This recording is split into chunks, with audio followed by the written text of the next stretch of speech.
प्रथमः पाठः चित्रपदानि चित्रद्वारा दर्शावता शब्दो।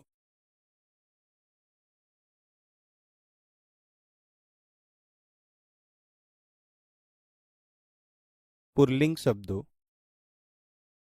વિદ્યાર્થી મિત્રો, આજે આપણે ચિત્રપદાની એકમાં આપેલા કેટલાક પ્રાણીઓ તથા વસ્તુઓના સંસ્કૃતમાં પુલ્લિંગ નામો જોઈશું।